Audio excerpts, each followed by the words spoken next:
नमस्कार साथियों, आप सभी का स्वागत है द ग्लोबल स्टेज में। मैं हूं यशलोक सिंह। हमास और इजराइल के बीच जारी युद्ध के बीच में मैं आपका ध्यान अमेरिका के लोकप्रिय political thinker Samuel Phillips Huntington की ओर ले जाना चाहता हूं। इन्हें अमेरिका के पतन की भविष्यवाणी करने के लिए जाना जाता है। इन्होंने अतीत की घटनाओं का बारीकी से अध्ययन किया। इसके बाद इन्होंने कुछ प्रमाण दिए हैं जिससे अनुमान लगाया जा सकता है कि समय के साथ अमेरिका की शक्तियां कम होती जा रही हैं। उन्होंने इसका पहला प्रमाण दिया था कि 1957 में जब कोल्ड वार चल रहा था सोवियत रूस और अमेरिका के बीच, तो उस समय सोवियत रूस ने जो अंतरिक्ष युद्ध था उसकी बाजी अमेरिका से जीत ली थी। सोवियत रूस ने स्पुतनिक सैटेलाइट को लॉन्च कर दिया था। वहीं अमेरिका के पतन का आरंभ माना जाता है। इसके बाद अमेरिका का वियतनाम से युद्ध हारना और वहां से रातों रात भागना। इसके बाद 1970 के दशक में तेल संकट, इससे भी अमेरिका को काफ़ी हानि हुई। 2001 में वर्ल्ड ट्रेड सेंटर पर आतंकी हमला होना, 2008-9 की आर्थिक मंदी, इसके बाद 2019-20 में कोविड-19, इससे अमेरिका में जो स्वास्थ्य सुविधाएं थी उसकी काफ़ी किरकिरी हुई थी। अमेरिका को एक सॉफ्ट पावर के रूप में काफ़ी चोट पहुंची थी। वहीं अफ़गानिस्तान को मझधार में छोड़ के भागना भी अमेरिका के लिए काफ़ी मुसीबत भरा रहा। इससे अमेरिका के बारे में दुनिया की राय कुछ ऐसी बनी जिसमें अमेरिका की कमजोरी दिखाई दे रही है। अभी इजराइल और हमास के बीच, हमास ने जो इजराइल पे हमला किया था उसके बाद जो स्थिति बनी है, जो युद्ध का माहौल बना है, इसमें भी अमेरिका का ही सबसे अधिक नुकसान दिखाई दे रहा है। यदि अमेरिका इजराइल की सुरक्षा करने में कहीं भी असफल होता है तो अमेरिका की शक्ति का पतन काफ़ी मजबूत हो जाएगा। दुनिया के लोग अमेरिका पर विश्वास करना छोड़ देंगे। अमेरिका के भरोसे जापान और दक्षिण कोरिया के जैसे देश बैठे हुए हैं। यदि अमेरिका इजराइल को बचा नहीं पाता या उसका भरपूर साथ नहीं दे पाता तो इन देशों के मन में भी एक अमेरिका के प्रति शक की भावना पैदा होगी कि वाकई क्या अमेरिका हमारी रक्षा करने में सक्षम है या उसकी इच्छा है कि नहीं है।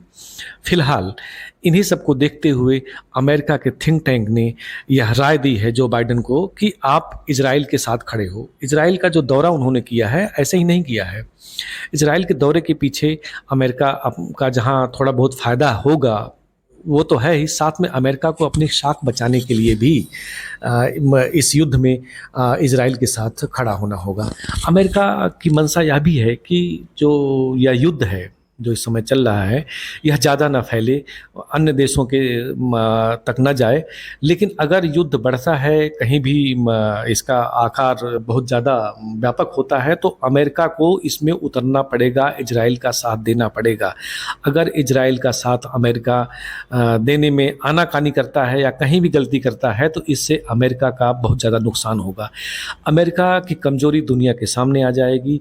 यही चीज़ अमेरिका के धुर विरोधी रूस और चीन चाहते हैं। इन दोनों देशों की मंशा है कि मध्य एशिया में शांति का माहौल न बने। भले ही बाहर से वह शांति की बात कर रहे हैं लेकिन यह उनकी मंशा नहीं है। वह अमेरिका को कमज़ोर होना देखना चाहते हैं। अमेरिका जितना इस युद्ध में उलझेगा इन दोनों देशों का उतना ही फ़ायदा होगा।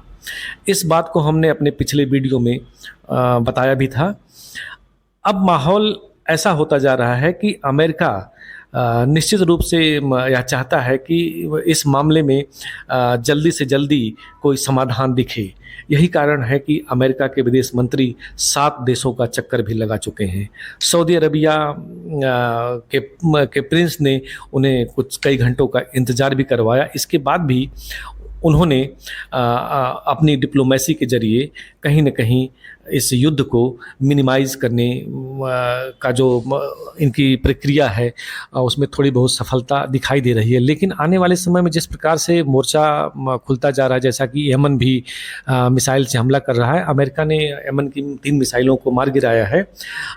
अमेरिका लगातार यह इजराइल को आश्वासन दे रहा है कि वह अगर उस पे हमला होता है तो वह उसके साथ खड़ा है, और ईरान अगर युद्ध में आएगा तो अमेरिका भी युद्ध के मैदान में कूदेगा।